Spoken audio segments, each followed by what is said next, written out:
मोहतरम दोस्तों, अस्सलाम वालेकुम वरहमतुल्लाहि वबरकातुहू।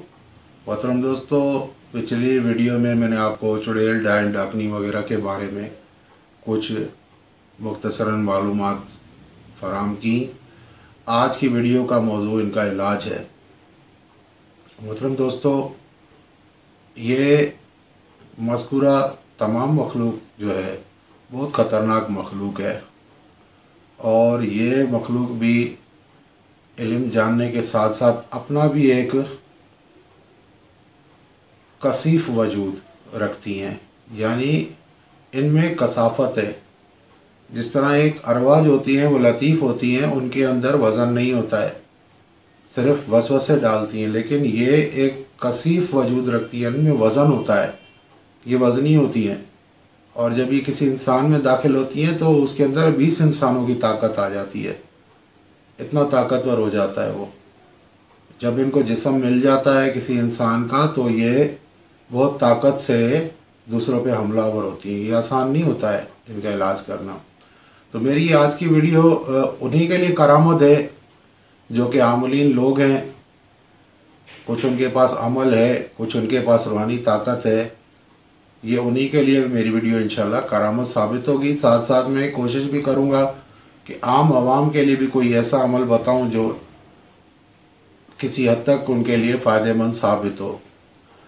तो दोस्तों, अगर किसी शख्स के ऊपर ऐसी कोई अरवा का असर है, किसी चुड़ैल का, किसी डायन का, किसी डाकनी का या भूतनी का, किसी भी किस्म का कोई असर है, तो इसका इलाज वही आमिल कर सकता है जो सूरह मुज़म्मिल, सूरह जिन, सूरह यासीन, सूरह कौसर, चहल काफ शरीफ, दुआ सैफ़ी, हिज़्बुल बहर शरीफ, यानी ऐसी बड़ी बड़ी सूरतों और ताकतवर दुआओं का कोई आमिल है वही, और जिसको इनसे मुकाबले का तजुर्बा हो वही इसका इलाज कर सकता है।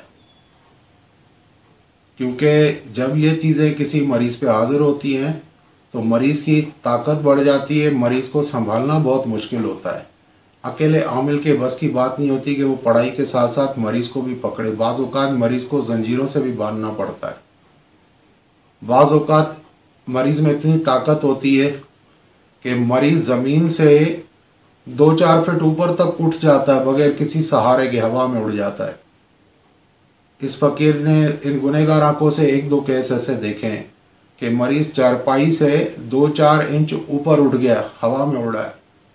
यहाँ एक 80 साल की औरत पे ऐसी खबीस का साया था जो उस पे आता था तो वो 4-4 फुट ऊपर उछलती थी और लेटे लेटे बगैर किसी सहारे के। तो इतनी ये ताकतवर चीज़ें होती हैं, इनका मुकाबला इतना आसान नहीं होता है। दीगर अरवाह जो होती हैं, आम जिन्नात हैं, वो सिर्फ दिमाग में घुस के इंसान के दिमाग को काबू करते हैं, लेकिन ये इतनी ताकतवर होती हैं कि इनके अंदर वज़न होता है और ये इंसान के अंदर जब दाखिल होती हैं तो इंसान के अंदर 20 बंदों की ताकत आ जाती है। ये मैं कम बता रहा हूँ, बाद औक़ात इससे भी ज़्यादा आती है।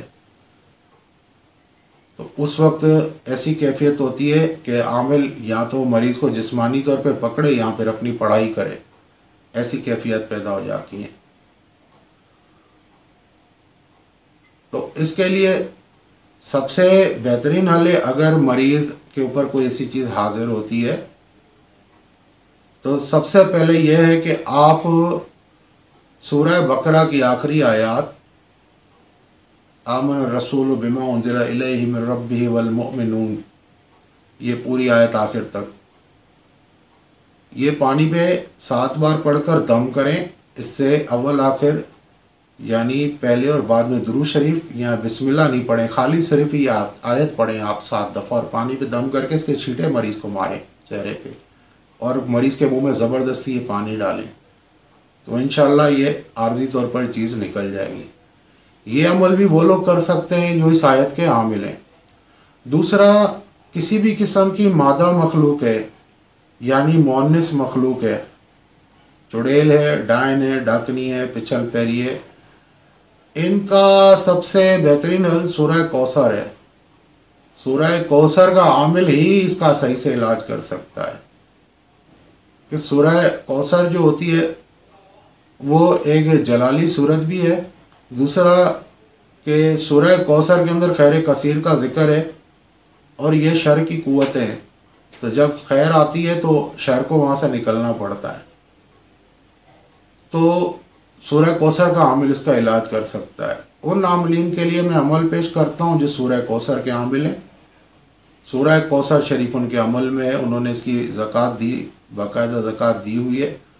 तो ऐसे आमिलीन हज़रात सूरह कौसर हरफन हरफन लिखें कागज़ पर, यानी यूँ करें कि उसको जिस तरह इन्ना है, अलिफ अलग नून अलग अलिफ अलग, ये हो गया इन्ना। फिर आतैना है, फिर अलिफ अलग लिखें, आइन अलग लिखें, तो अलग लिखें, या अलग लिखें और नून अलग लिखें, काफ अलग लिखें, यानी इस तरह से हरफन हरफन लिख लें पूरी सूरत। और एक ये पानी के अंदर बोतल में डालें, इसके मरीज़ को छींटे भी देते रहें, दिन में 3-4 बार पानी भी थोड़ा थोड़ा पिलाते रहें। इसी तरह दूसरी ऐसी कागज़ पर सूरत लिखें, सूरह कौसर, वो मरीज़ के गले में डाल दें।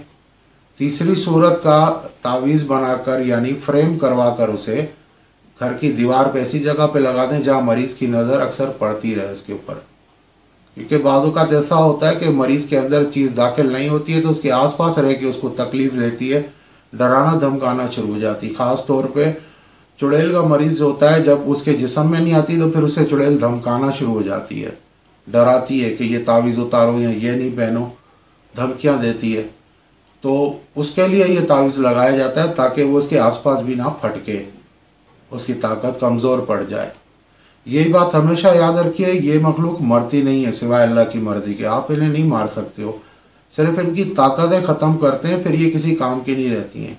यानी जिस तरह आप एक सेहतमंद इंसान और जला हुआ इंसान देख लो, किसी पे तेज़ाब फेंक दिया गया हो तो फिर वो उसकी कैफियत क्या हो जाती है, उसकी ज़िंदगी बिल्कुल ढीली पड़ जाती है, उसकी सब हर चीज़ ख़त्म हो जाती है, हिम्मत ख़त्म हो जाती है। इसी तरह इनको जलाने का मकसद ये होता है कि इनकी जो शैतानी ताकतें हैं जिन पर ये नाश करती हैं, जिसके ज़रिए लोगों को तकलीफ़ पहुँचाती हैं, उन ताकतों को अमल के ज़रिए जला दिया जाता है।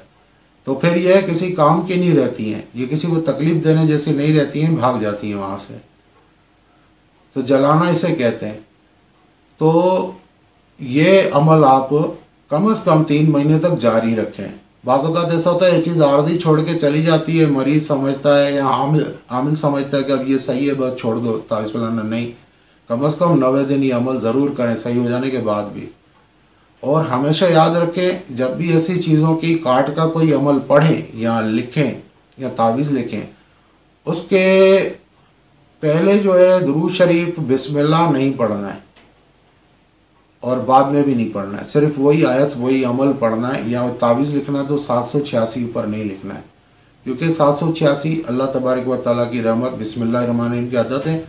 जब आप वो लिखते हैं तो उसमें अल्लाह की रहमत शामिल हो जाती है और तावीज़ जो होता है वो उस पर असर नहीं करता है। हमें जलाल की ज़रूरत होती है, हमें पुरानी आयत या इसम से जलाल हासिल करना होता है ताकि शैतान को हम तकलीफ़ पहुँचाएँ।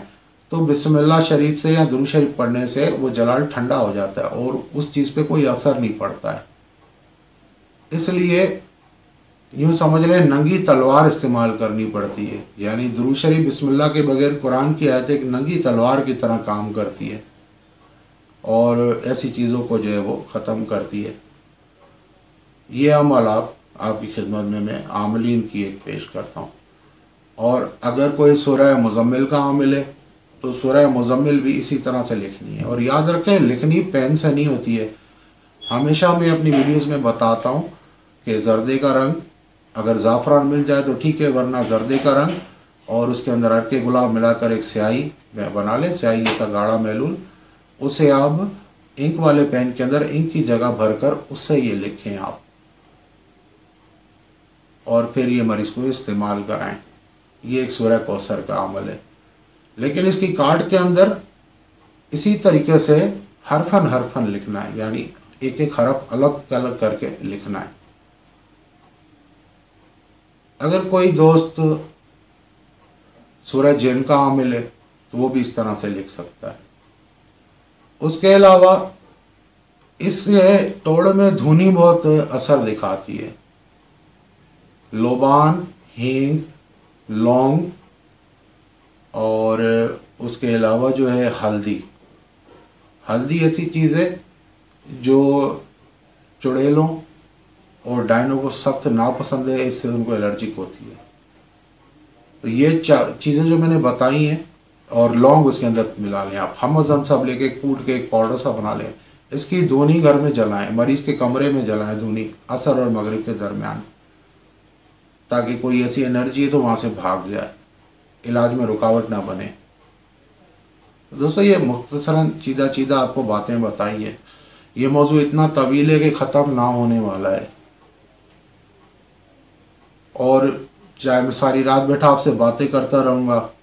अक्सर दोस्त शिकायत करते कि आप जो है ना बहुत तवील वीडियो बनाते। मेरे भाई तवील बनाता हूँ, लेकिन कोई फजूल बात नहीं करता हूँ मैं।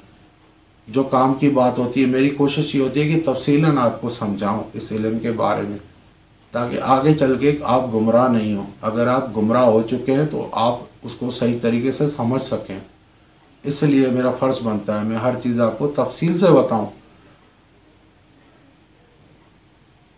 उम्मीद है आपको मेरी वीडियो पसंद आई होगी। मेरे चैनल को सब्सक्राइब करें, मेरे फेसबुक पेज आमिल इमरान कादरी चिश्ती को लाइक करें, और मेरे वीडियोस को शेयर करें कल के खुदा की भलाई की खातिर।